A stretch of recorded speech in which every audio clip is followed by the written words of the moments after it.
the possibility that Dan Wooten has been involved in criminal activity, pretending to be people, pretending to act like he's someone that he's not, having others film people, and paying folks to be involved in very inappropriate relationships with others so that he could use that information to perhaps put them over a bar. So we're standing by. We're waiting to hear from the rest of the world media on whether or not they're going to approach this topic. Meanwhile, it would appear that the judge working with Harry's court case, he decided that, well, let's not go into any of that phone hacking business. Rather, why don't you try and prove that things were obtained illegally? Okay, so I'm not quite sure what kind of gymnastics the UK courts are trying to practice, but it's an interesting thing to do to try and wiggle your way out of just saying, yeah, this information was gathered illegally because phone hacking is illegal. But for some reason, we're going to try to separate those two things. Now, let's follow up with how the media is going to try and portray to us that we should, one, feel sorry for Dan Wooten as he is being attacked by these horrible people who are accusing him of this inappropriate behavior and relationships.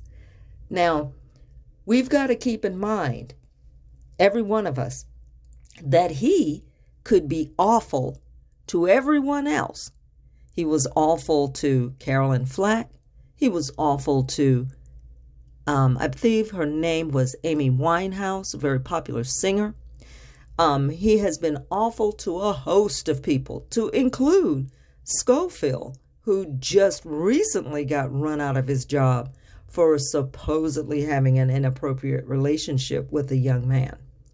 But we, however, are supposed to be considerate and concerned about the feelings of Dan Wooten. So I want everyone to try to muster that up over the next week or so as we are still waiting to hear how he's going to squirm out of this one and who might be behind him as he tries to squirm out of this situation. That is the intriguing part of this story, because generally you are not able to escape these types of attacks alone.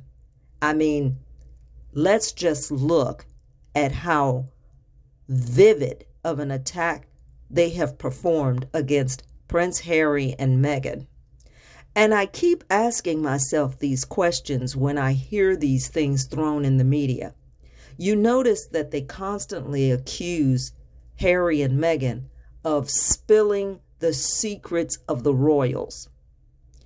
Can anyone explain to me what is this secret that Harry spilled about the royals?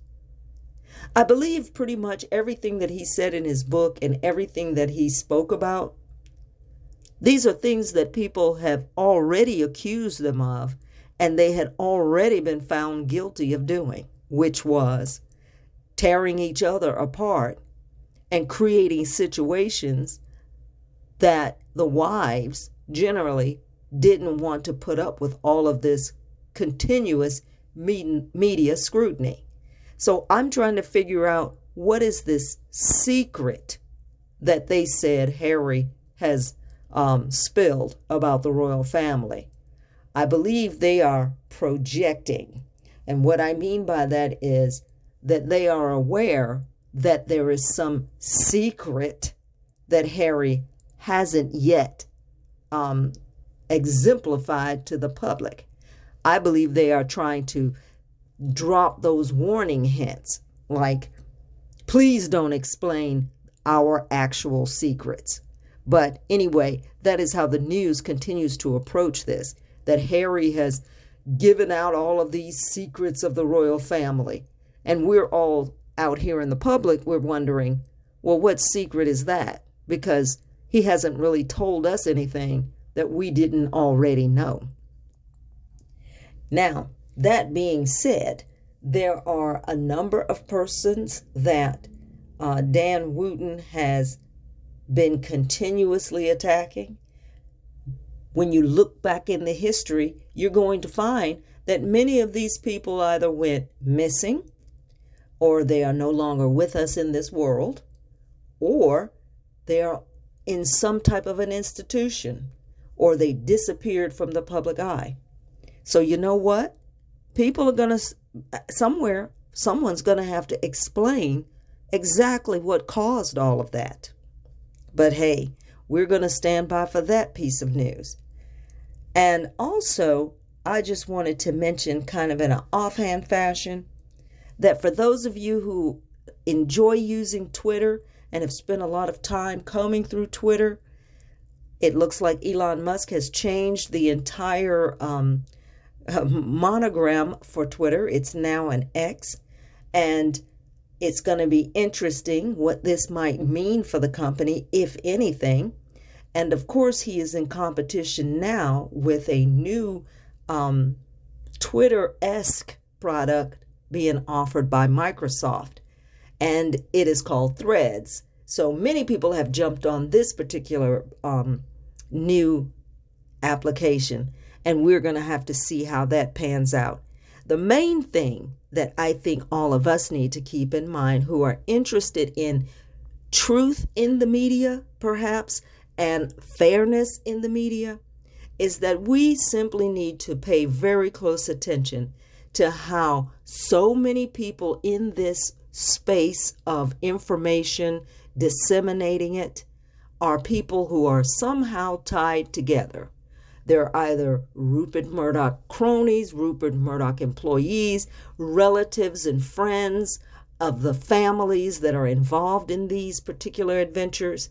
And so it would appear that often we are simply getting fed whatever story they want us to have and consume.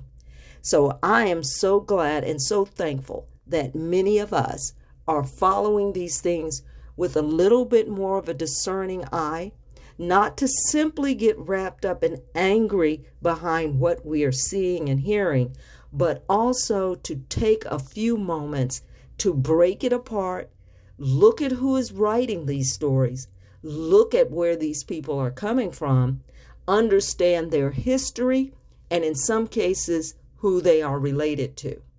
For example, it was noted that one of the Middleton family members, James Middleton, that's Kate Middleton's brother,